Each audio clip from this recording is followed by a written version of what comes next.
enable growth and harvest, and to produce food and keep people alive. It is paramount that the harvest is good. And its organization is tied inexorably to the seasons. And the seasons are reflected in the heavens. By looking up to the stars, these people here realized when to put the seeds in the ground, when to water, when to expect the rains, when to expect the harvest. And then, the other very important time, there would be no more for another 6 months probably. So to store the thing that you've got. So that storage is another important aspect of the whole fertility. If you look back in the Bible, the idea of conserving, of storing stuff, which must have been quite a shock 8,000 years ago. You do what? You don't eat it, you hide it in the ground.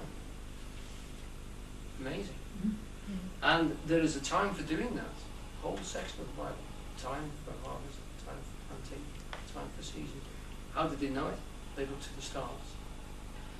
And you've got then the stellar representation. When they looked up, they saw an order and a process which was marching inexorably around the world, always, regularly happening.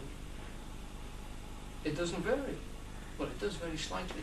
And so good were they at noticing and observing the stars that the Babylonians produced an ephemeris, an actual design of the zodiacal stars that was still being used in the 17th century. So the Babylonians, pre-Christ, had formed an ephemeris, a pathway for the stars, and predicted where the stars would be for hundreds, thousands of years ahead. So good was it that in the 17th century they were still using it astrologically. Now, those guys took the stars very seriously. And for someone to reflect himself as the king, as the sun, remember looking down on a crowned head, what you would see is the corona like this. Exactly the same as you would see on an eclipse. You've got the head in there, and that's the crown. Here's the crown, there's the head. He's representation, or she is representation of the sun. The center of all that circling, all that, organization. The king that comes and dominates the whole system. So, in that reference, the king is putting himself as part and parcel of the whole organizing system. Does that make sense? Yeah. Okay? So when we talk about the Sun King, we're going right back to its roots in all these systems here. In the representations, in drama, in ritual, in ceremony. The kingdom of the gods, which are represented forms which are worshipped because they fed everybody. They kept them going. The rituals in Egypt were all to do with the flooding of the Nile.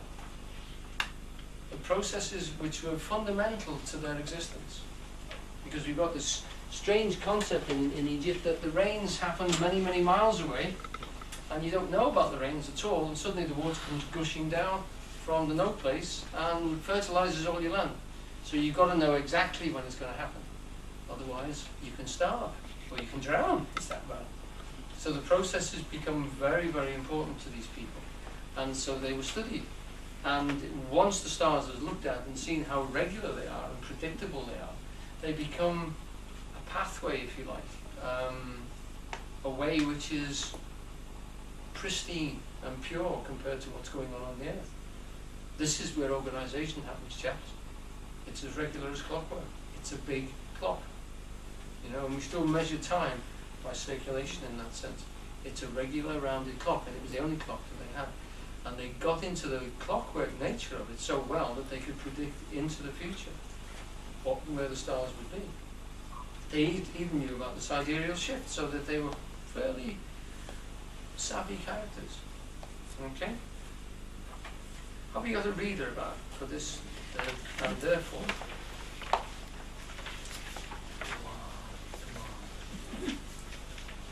Zohar.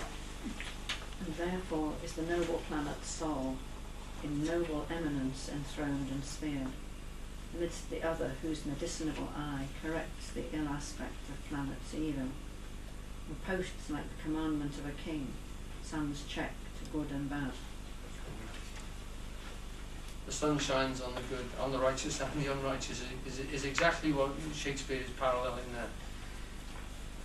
So this medicinal eye, this health-giving and forming and stimulating eye, the sun, is literally, I mean, we talked, the last talk we had, we were talking about Eckhart Tolle, and the fact that he comes up with a very simple analogy. He says, light is consciousness. When Jesus talks about light, he's talking about consciousness. I am the light, or the light of every man that cometh into the world. He's talking about consciousness. When the Buddha talks about emptiness, he's talking about consciousness. Exactly, they didn't have a word for it. So the emptiness, the thing which is there when everything else has gone away, the consciousness, the pureness, the emptiness, is when the Buddha calls the same thing. We're talking about a quality which was very difficult for them to represent. Well, certainly they knew what they were talking about, but for us to read it is very, they didn't have the word consciousness. They didn't have that concept of an intelligent, aware field, if you like, that we can talk about with references to physics, etc., and psychology. But what they were trying to capture is the same concept as that. And the sun was as close as we could get to that. It's the primal thing. Where the light is knowledge, and where the darkness is a wonderful symbol for ignorance. So we have that still now, you know. The light dawned on me, we say, and you know, I was in the dark about it. We use these same references still today. So knowledge, light, consciousness, darkness, nescience, not knowing, confusion and ignorance. So we have that which is constantly being born there and which is reflected here in all of this planetary thing. Plus we also have this medicinal eye. We know that it's the sun that produces good fruit. Actually, I'm going to contradict myself because we're having very good fruit at the moment and we've had nothing but a wet season. But we had good sun in May and early June when all the fruit started to form. And you learn very quickly when you're a gardener that it's the sun. Yes, you do need to water, but it's the sun that actually makes the fruit fat and sweet. And without that sun, you know, we used to grow, when we were first married, we were in a place which was growing walnuts. And when you see the walnuts in France, you see them as a walnut like you get at Christmas time.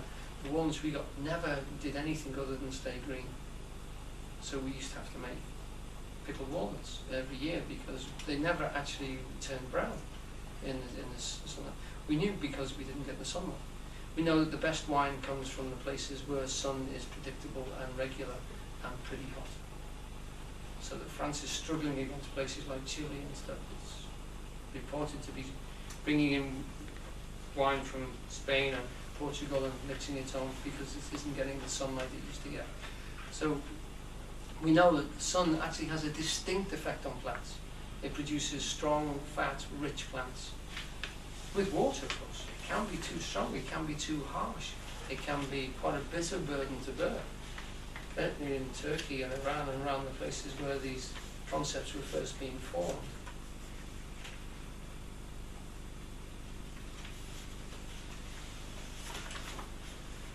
Right, keep digressing, excuse me. That great speech of Ulysses from Act 1, Scene 3 of Troilus and Cressida, the speech on degree, contains Shakespeare's worldview and will concern us more closely in a later chapter. Let us for the moment pursue the subject of the realm, the substance over which the king reigns and which demands in return the total service of his life. Another reader? Please. Come. Let us our lives, our souls, our debts, our careful wives, our children and our sins lay on the king. We must bear all. O hard condition, twin born with greatness. Lovely, thank you.